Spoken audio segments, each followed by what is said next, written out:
Good morning, Stampers. It's Pat Fairless here with Connect to Create. I'm from Fairless Stamp and Flair, and if you're not familiar with Connect to Create, maybe it's your first time watching or joining. It is a collaboration between a fellow demonstrator, Kathy Ondas, and a good friend. Kathy's from Simply Cards by Kathy. And each week, it's our goal to bring you a short video that shows you a new technique or maybe an oldie but goodie technique that you've forgotten about. And today I'm going to share with you Faded Water Stenciling. It's a fun technique. There are some tips and tricks that you kind of need to understand to have it turn out the way it's supposed to turn out. So I'll try to share those with you as we go through this. So let's go ahead and turn the camera down and get started.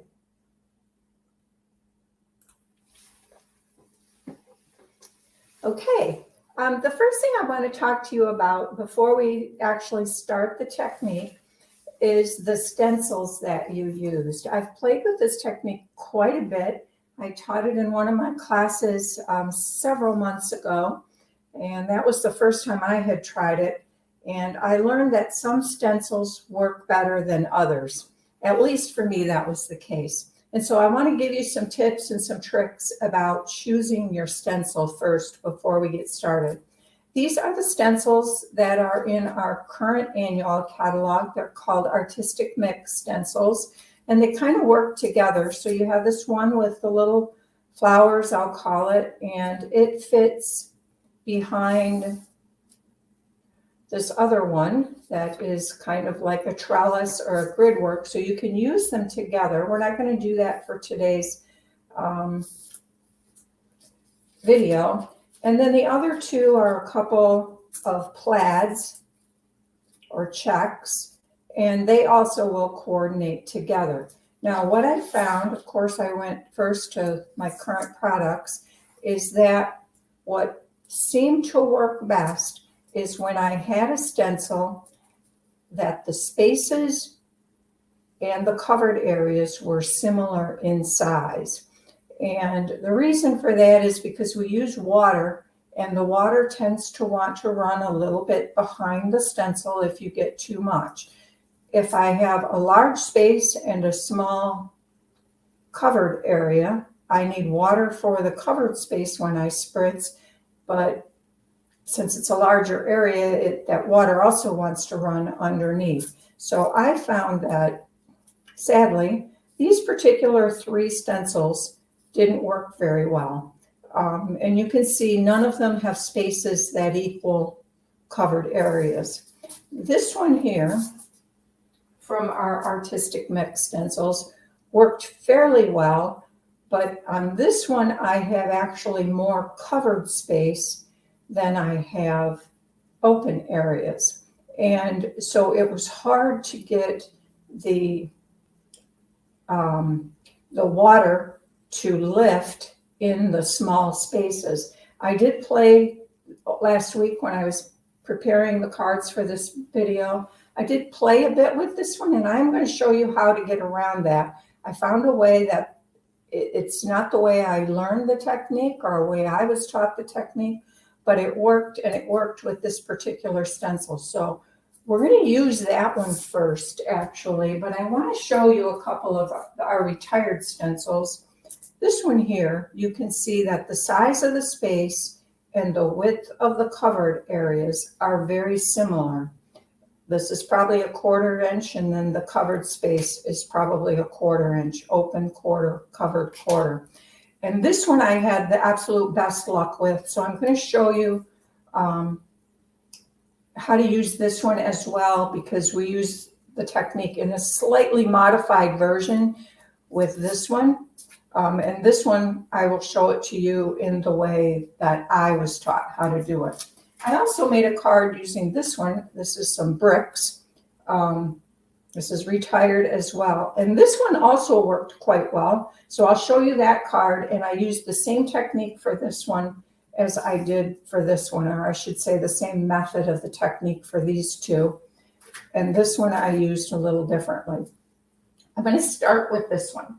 So the first thing we do is we need watercolor paper, and we need to hold it down on our work surface somehow. You can hold it right onto here. That's fine. I'm going to use this little clipboard for today. It's plastic. It helps me move it around to lift it up a bit to help you see it better. So we want to hold that down fairly securely. And so I take some good old masking tape. You can use your washi tape, any kind of painter's tape, to just hold that down very firmly, okay? And then, now, because I'm doing that, these areas under the tape will not get the technique treatment. So start out with a piece that's larger than what you want your finish size to be.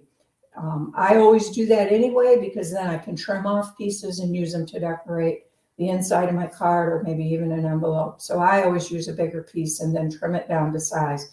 But it's particularly important if you don't want to use leftovers to decorate another area of the card. It is particularly important that then this be longer than your finished piece, because you won't have any technique under there. Then we're going to lay our stencil down over this, and I kind of like to pay attention to where I lay it, so that maybe I get a full image on it. It just depends on what you like. So I just kind of try to center it, make sure it's straight, and I take another piece of masking tape, and now we're going to tape this down only at the top, okay? Because we're not going to use this initially, and then we can flip this up out of the way and flip it back when we need it, and it will always be in the right place as we check through the various steps. So now the next thing we're going to do is we are going to take our ink pads and blending brushes. You could use sponge daubers. Excuse me. I think I need a drink of water.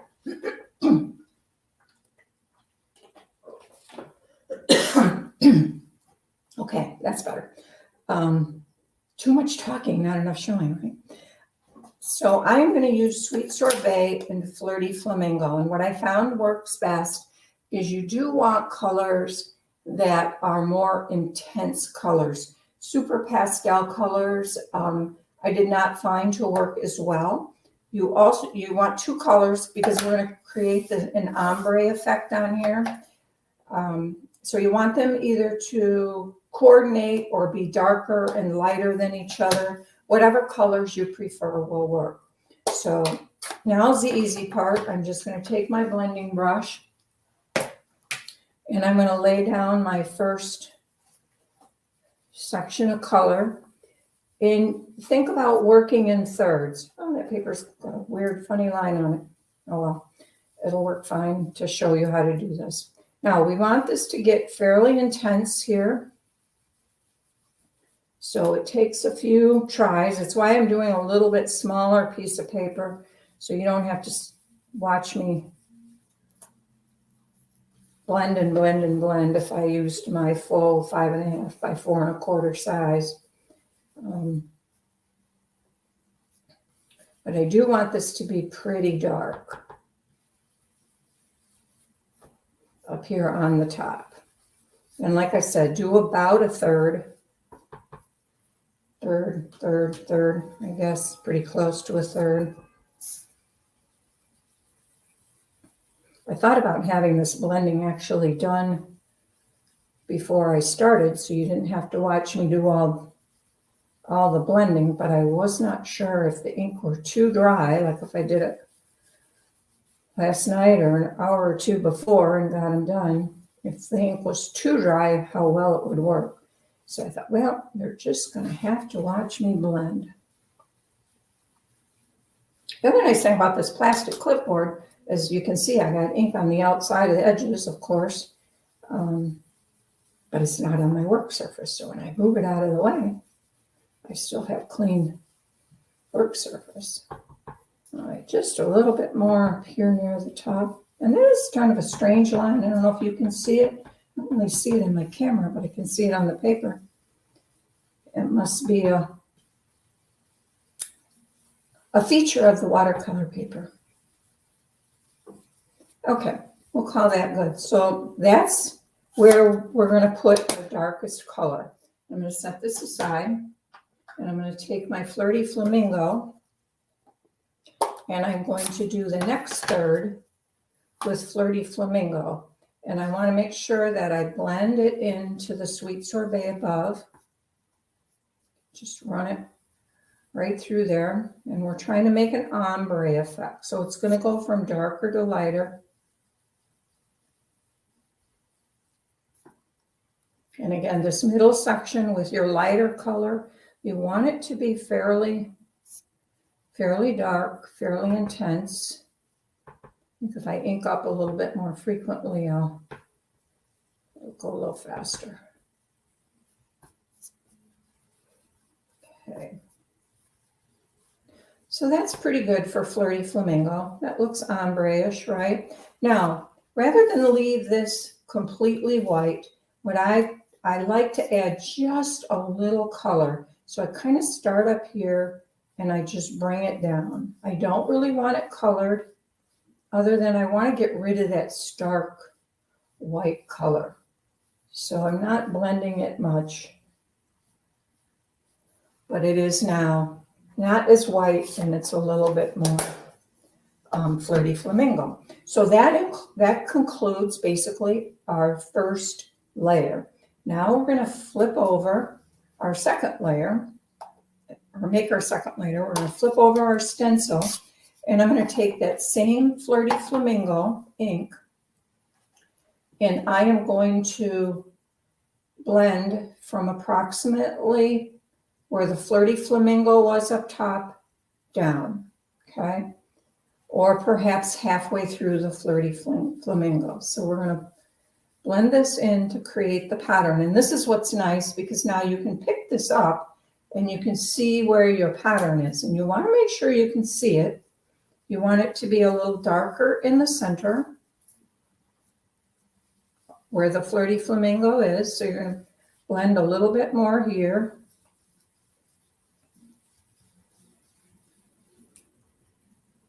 Okay, you can start to see the pattern. I think I'm going to go up just a little bit higher.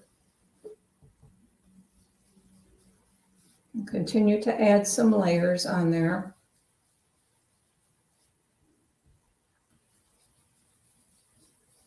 Until that center area is kind of how I like it. Okay, you can see those quite clearly now. So let's give it one more good coat up here. And I'm going to now lightly do the bottom area, because I wanted my colors underneath to be ombre from Sweet Sorbet on down. And we want this to also be ombre.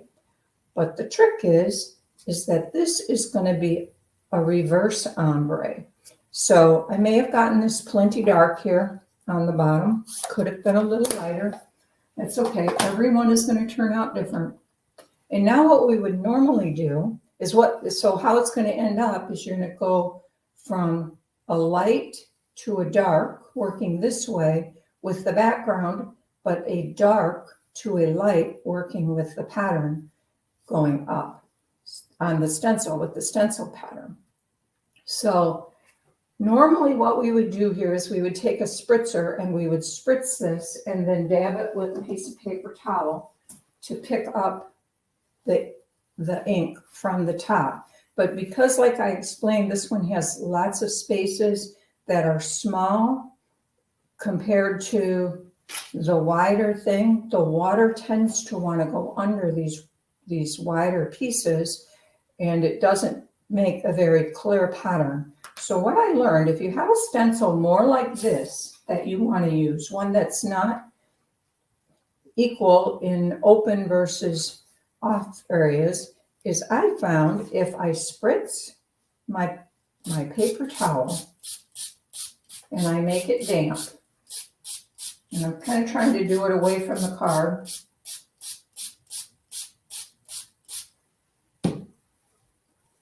Then I'm going to take this and I'm going to lay it over the top of my card and press down.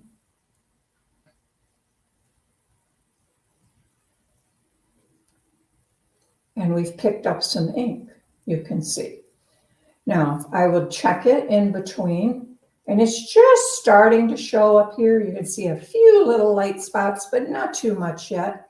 So I'm going to spritz it again. I'm using a cleaner area because that did pick up the ink off from the stencil too, of course, and there's no point in laying that back down on there because we're trying to lift the ink from the top. From the sweet sorbet area, we're trying to lift the ink. So just kind of hold that wet and pick it up and then check underneath. Sometimes you will get some spots, that's okay. And then just slightly dab it to pick up any water that went underneath. And we're going to try this probably a few more times. This particular method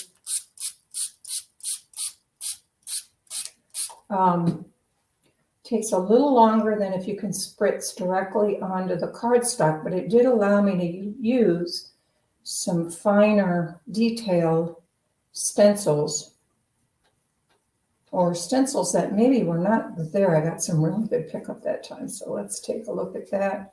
I think I had it maybe a little too wet, so I'm losing some of my pattern, but you get the idea. That's how it goes. I might have had some water under there. So let me show you the finished card. And I probably took my time a little bit better. If I come up here close, I hope you can see that we have light pattern, medium pattern, and up here on top is a whiter pattern. Bring that around. This stamp set is one of our retiring stamp sets. Sadly, it's one of my favorites, called Nature's Harvest. And this has some of the Sweet Sorbet Glimmer paper, which is also on the last chance list. The stamp set's on the last chance list. But you can see the technique here, and that's my card using that particular color and idea combination. Here you can see my scrap piece that I used to decorate the inside after I trimmed it. So now let's go ahead and try it with the stencil that I said worked best. So I'm going to clean off my little clipboard here. Get this stuff off.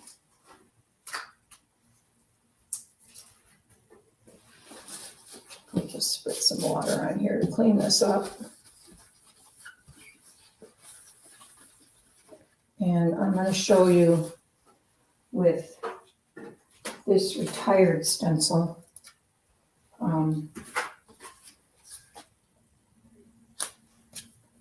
the way that I was taught to do this technique, as opposed to dampening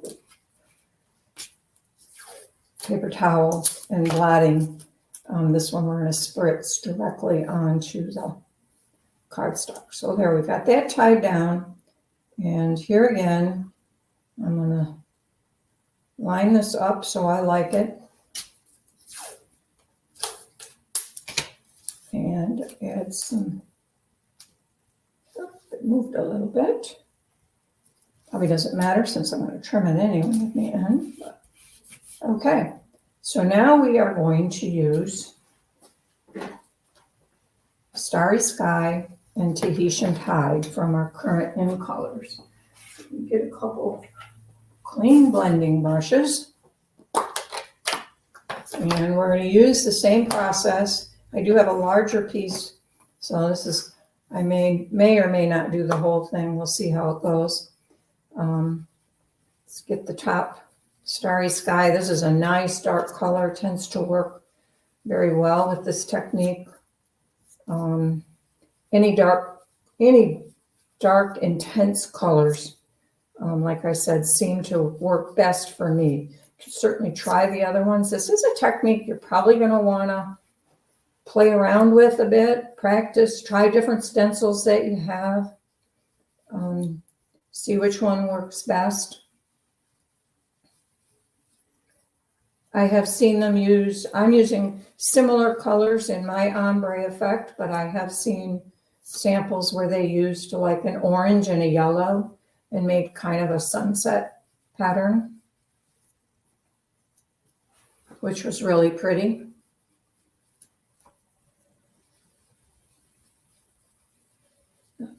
The most time-consuming part of this is just laying down blending your ink on.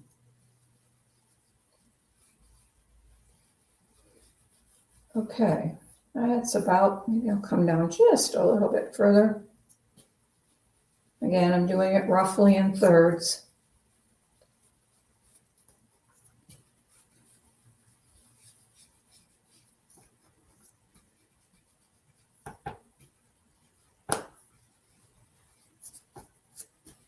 Okay, that's really nice and dark. So let's go ahead, close that up, this color out of my way, and bring in Tahitian Tide. And I'm going to do the next third with Tahitian Tide, and then we'll just blend it down like we did before.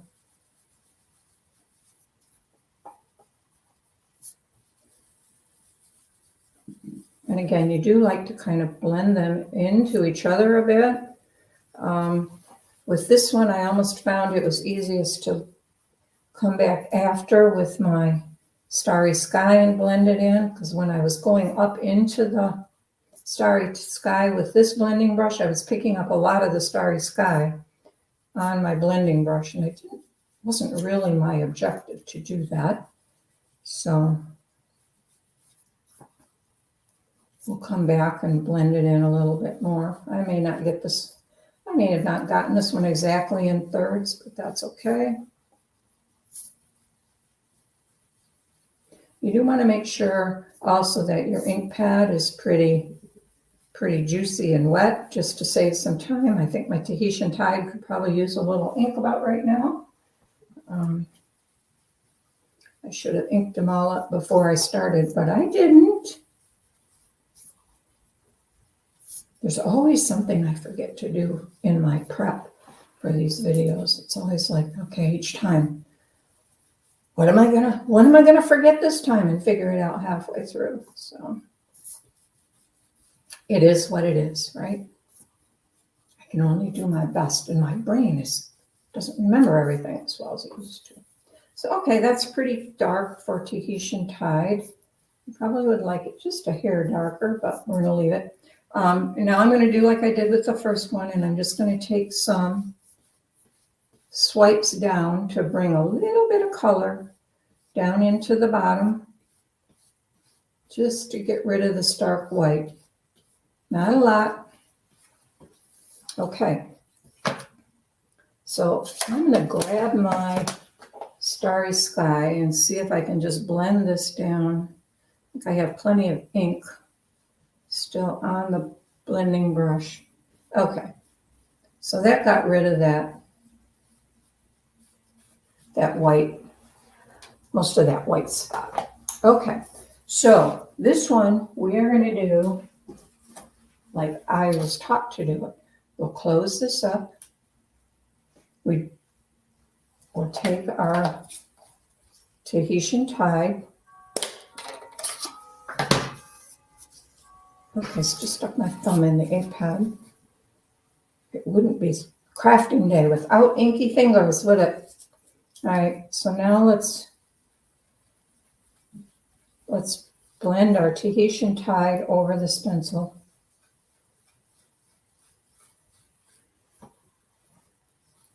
I'm going to try to keep this one a little lighter on the bottom than I did the last one. Let me check that.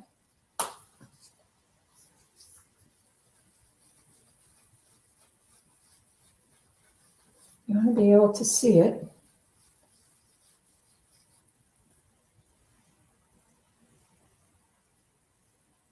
Okay. And now let's just try to do this down here. Brush off my thing just a bit.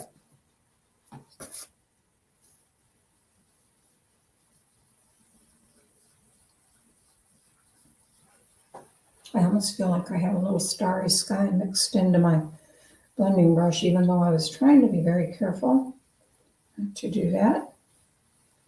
Might just be the color I'm seeing on my phone too. Okay. So let's call that good. This time I am going to wipe this off a little bit. I did not do that last time. Normally I don't, and it really didn't pick up much ink, but just thought I'd try. So now we lightly spritz, and you just really want to spritz the top area. So I tend to lay a piece of paper towel over the bottom area because it's hard to control where water goes, as we know. And you're going to spritz lightly, not too much, and then blot.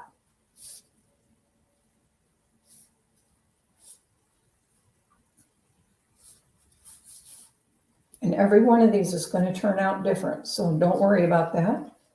You can see it picked it up pretty nicely from those diamond shapes. I think we got a couple drips that still leak underneath, which is not unusual. So just take a corner of your paper towel and clean that up. Looks like we could use just a little bit more, make that a little bit lighter. You want to be careful when you spritz not to get it too wet, because it will still run under that stencil. Not as much as if you have fine little lines on your stencil. This one is better. Okay, so you can see that is now picking up the other color quite nicely. You see how that's really starting to pick that up, and we can do that. I'm going to clean some water off the bottom up there. Like I said, it does tend to want to, water goes where it wants to go. So you want to spritz and then blot kind of quickly. You don't want to give it a chance to run around too much.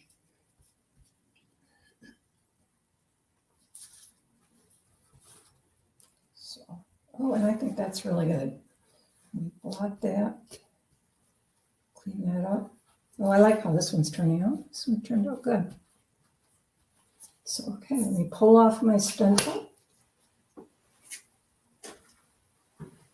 Clean up my edges just a tad so I don't stick my finger in it. Can you see that one? This one does probably a little bit better demonstration. Like I said, this particular stencil seemed to work the best of all of them I have. I could have, again, done the bottom just maybe a little bit lighter because these are very similar. Sometimes you have a lot of ink on your blending brush and it's hard to tell. So it's a matter of experimentation, but it's fun. It's simple. And let me show you this card that I made using, and I used a different stencil on this one. This one I actually used the current artistic, the stencil from the current catalog. The one I showed you first, I used that for this card, which is this stencil. So I mixed them up today a little bit, but I tip it this way, maybe you can see. I think I actually like how this one turned out better. You can see the reverse water stenciling or the ombre in each direction a little bit better than you can with this one, but it's still a very pretty card. This is made with our Flowering Tulips, another stamp set. I'm trying to use my stamp sets that are going away, especially my favorites. It's so sad when favorites go away. A little bit about these flowers. The two outside ones were just die cut with the dies from the tulip dies, and then this was die cut from white, this was die cut from polished pink, and then I just sponged the edges a little bit, this one with the polished pink and this one with white craft ink, to give a little variation in the tulip colors. This one is stamped with one of the stamps. So that's that card. Again, I used a scrap here on the inside, and you can maybe see the ombre effect, I hope. So let me pull in all my cards. That's the second one. The first one was our Nature's Harvest and Sweet Sorbet colors. And then my last one, I told you I did make one card with the this old retired brick stencil. And that was this card here with desert details.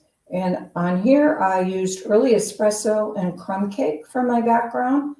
And I think you can see, sometimes it works better if I can get the whole thing in this direction. You can see that the bricks are light on the bottom down here. And here the bricks are light, but the background's dark. So it's just kind of a reverse ombre effect between the water stenciling and the blending on the watercolor paper. So that's that card. So those are my 3 cards today. I hope it came across somewhat clear on how to do the technique. I hope you will practice it. Let me flick my camera back over. All right, so let's hope you liked faded water stenciling. It is a technique that will probably require you to practice a couple times. Who knows, maybe it'll be perfect your first time. Mine were not. And as you can see, some of them still aren't perfect, but they're still pretty. So I hope you'll give it a try. And Kathy will be back next week with something wonderful. Her cards are always so beautiful. And usually I see her technique and then I can't wait to go try it because many of them I haven't seen. So thank you for joining today. If you like our videos, please subscribe to our channels. Click like or thumbs up. Give us a thumbs up. I guess it's called on YouTube. And Kathy will be back next week and I'll see you the following week. Have a great spring. Bye-bye.